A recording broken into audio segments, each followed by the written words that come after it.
اعوذ باللہ من الشیطان الرجیم بسم اللہ الرحمن الرحیم یوم یقوم الناس لرب العالمین۔ یوم ہوتا ہے دن، یوم کسے کہتے ہیں؟ دن۔ یہ اردو کے الفاظ میں بھی استعمال ہوتا ہے، جیسے کہتے ہیں یوم ولادت، یہ کہ علامہ اقبال کا، یہاں ویسے بھی کسی شخصیت کا ولادت کے طور پر یا اور کچھ بھی یوم جو ہے نا وہ استعمال ہوتا ہے، اردو کا لفظ۔ قام یقوم ہوتا ہے کھڑے ہونا، یقوم الناس جس دن کھڑے ہوں گے لوگ، ناس لوگ، لرب العالمین جس دن تمام لوگ جہانوں کے رب کے سامنے کھڑے ہوں گے، یعنی اپنی قبروں کے اندر سے نکل کر کھڑے ہو جائیں گے، وہ اللہ تعالیٰ کے آگے جھکے ہوئے ہوں گے اور اللہ تعالیٰ کے حکم کے منتظر بھی ہوں گے۔ عبداللہ بن عمر نے روایت کیا کہ رسول اللہ صلی اللہ علیہ وسلم نے اس آیت کے بارے میں فرمایا، لوگو اس روز تمہارا کیا حال ہوگا جب اللہ تعالیٰ تمہیں اس طرح جمع کرے گا جیسے جو ہے وہ تیر جمع کیے جاتے ہیں، ترکش میں تیر جمع کیے جاتے ہیں، پھر 50,000 برس تک وہ تمہاری طرف دیکھے گا بھی نہیں۔ نبی صلی اللہ علیہ وسلم نے یوم یقوم الناس لرب العالمین کے تفسیر میں فرمایا کہ تم میں سے ہر کوئی سارے جہانوں کے پروردگار کے آگے کھڑا ہوگا اس سال میں کہ اس کا پسینہ کانوں کی لو تک پہنچا ہوا ہوگا۔ جس دن لوگ رب کائنات کے سامنے کھڑے ہوئے ہوں گے، ان کا پسینہ ان کے آدھے کانوں تک ہوگا۔ سیدہ عائشہ رضی اللہ تعالی عنہ بیان کرتی ہیں کہ رسول اللہ صلی اللہ علیہ وآلہ وسلم قیامت کے روز میدان حشر میں کھڑے ہونے کی تنگی سے پناہ مانگا کرتے تھے۔ کلا ان کتاب الفجار لفی سجین، کلا ہرگز نہیں، ان بے شک کتاب الفجاری جو نافرمانوں کی کتاب ہے یا نافرمانوں کا جو نامہ اعمال ہے وہ کہاں ہوگا؟ لفی البتہ میں، سجین سجین میں ہوگا، یعنی نافرمانوں کا جو نامہ اعمال ہے وہ سجین میں ہوگا، یعنی برے لوگوں کا جو ٹھکانہ ہے وہ سجین میں ہوگا۔ اور یہ آیت کریمہ جو ہے وہ کفار، منافقین اور فاسقین کے اور فاجروں کے متعلق یہ جو نازل ہوئی ہے، تو نامہ اعمال کہاں ہوگا سب کا؟ سجین میں۔ وَمَا أَدْرَاكَ اور آپ کیا جانے، ما سجین کہ سجین کیا ہے؟ مطلب کسی کو پتہ سجین کیا ہے؟ یا اللہ کے نبی صلی اللہ علیہ وسلم کو مخاطب کر کے کہا جا رہا ہے کہ آپ کو کیا پتہ سجین کیا ہے؟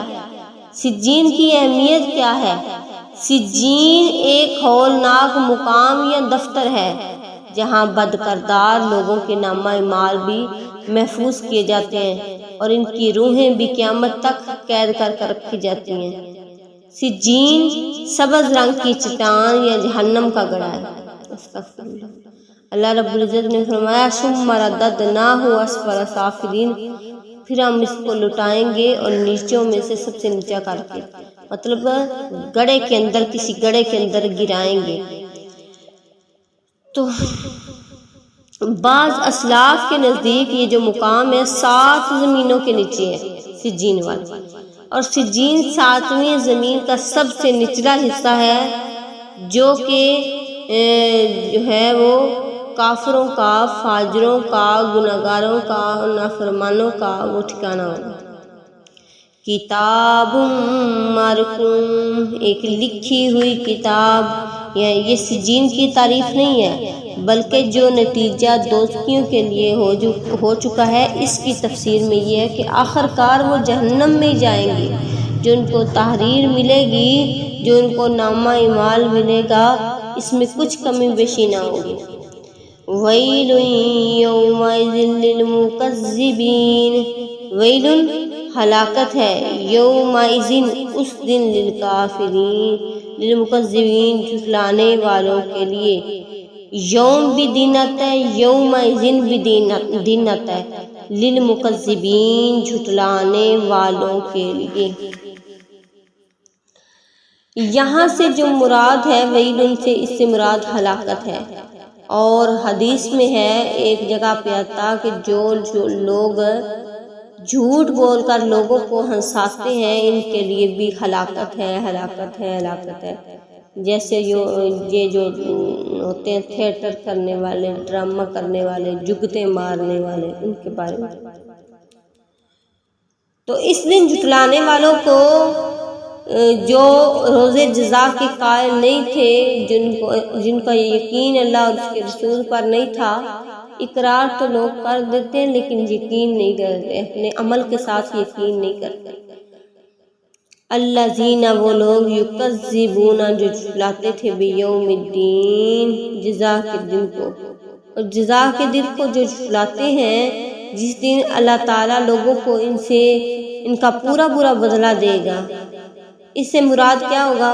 بیوم الدین، پہلے پارے میں جیسے سورۃ فاتحہ میں پڑھا ہے نا، بیوم الدین، اس سے مراد قیامت کا دن ہے، اور یوم حساب، یوم جزا کا دن ہے۔ وما یکذب بہ، اور نہیں جھٹلاتا اس کو، اور ماں نہیں، کتاب جھٹلاتا اس کو کوئی، الا مگر، کل معتد اثیم، ہر وہ شخص جو حد سے گزرنے والا ہے اور سخت گناہگار ہے۔ یعنی جزا کے دن کا انکار صرف وہ شخص کر سکتا ہے جسے اللہ تعالیٰ کی قدرت، اللہ تعالیٰ کی عدل اور حکمت پر یقین نہ ہوگا۔ جس کو روز جزا پر یقین نہ ہو، اور وہ خواہ دودھ کو پھلانگ رہا ہو اللہ تعالیٰ کی حرام کردہ چیزوں میں، اس کو کوئی سمجھ نہ آ رہی ہو، جو منمانی خواہش جو اس کے دل میں آئی وہ کی ہوگی، وہ سخت گناہگار ہوگا، اور کیا ہوگا؟ حد سے بڑھنے والا ہوگا۔ ظلم اور سرکشی روز جزا سزا کو جھٹلانے کے لیے سے آمادہ کرتی ہے، اس لیے اس میں تکبر بھی پیدا ہوتا ہے۔ جو جھوٹ بولتے ہیں اور وعدہ خلافی کرتے ہیں اور گالیاں دیتے ہیں اور بد زبانی سے بچتے نہیں ہیں، ان کے لیے یہ ہوگا کہ یہ کون سے لوگ ہیں، گناہگار ہیں، اور ان گناہوں کا ان کے دل پر اثر ہے، اور آہستہ آہستہ بندے کو وہ ڈھانپ لیتے ہیں، اور اس کا نور جو ہے وہ ختم ہو جاتا ہے، ان کے چہرے کا نور ختم ہو جاتا ہے، پھر انسان حق کو باطل اور باطل کو حق سمجھنے لگ جاتا ہے۔